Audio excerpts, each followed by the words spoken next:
Marco, sei uno dei sopravvissuti della valanga che è venuta giù ieri dalla forcella del Giau. Cosa ricordi di quei momenti? Sì, sono praticamente indenne. Io ho preso un lembo della valanga che era quello più debole, quello più in alto, e mi ha trascinato giù solo per una decina di metri, e quando mi sono voltato verso destra, di lì era venuto giù un muro di neve invece, e ha travolto gli altri tre. Non vedevo più dove fossero, e poi mi sono avvicinato al punto dove ricordavo di aver visto Abel con Elisa aspettarci, e lì l'Arva ha dato il segnale e ho iniziato a scavare, ho chiamato i soccorsi. Purtroppo i soccorsi non potevano esserci tempestivamente perché c'era il brutto tempo, quindi gli elicotteri non potevano arrivare, e quindi ho iniziato a scavare da solo finché ho trovato il corpo di Abel. Ho provato a rianimarlo premendogli il petto e più volte. Poi sono arrivati gli altri due ragazzi che ci avevano lasciato per andare giù sul boschetto, e che non se l'era sentita di fare quel piccolo pendio dove invece noi ci eravamo avventurati. E a quel punto uno di loro, Giacomo, aveva già trovato Andrea, che era sopravvissuto perché la sua faccia era fuori dalla neve, quindi poteva respirare, ed è stato estratto.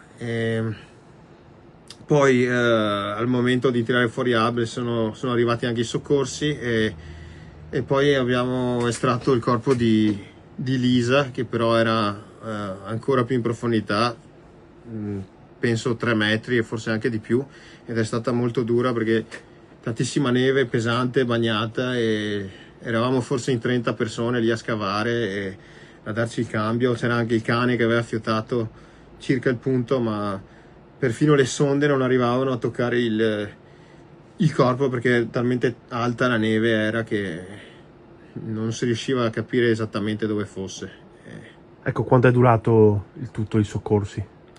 Io non ho guardato bene, non avevo un orologio, non guardavo tanto il telefono se non per stare in contatto telefonico con i soccorsi finché non sono arrivati, ma secondo me tutta l'operazione è durata 2 ore. Da quando l'ho iniziata io a quando sono andati via i soccorsi, secondo me sono passate anche 3 ore forse. Poi appena si è diradato il cielo sono arrivati con gli elicotteri e hanno portato via i corpi e i vari strumenti, eccetera. Ecco, tu oggi hai sentito gli altri ragazzi che erano con te? Io ho sentito Andrea, l'ho già chiamato più volte per capire come stava, e l'ultima volta si trovava ancora a Pieve di Cadore, doveva anche vedere uno psicologo. Comunque Andrea fisicamente sta bene e a quanto pare non si è fratturato nulla, forse si è storto una delle 2 gambe, ma per il resto devo ancora sentire Paolo e Giacomo, e ho sentito Andrea più che altro, fratello. Ecco, hai un messaggio per tutti quelli che vogliono andare in montagna, comunque di andare in sicurezza?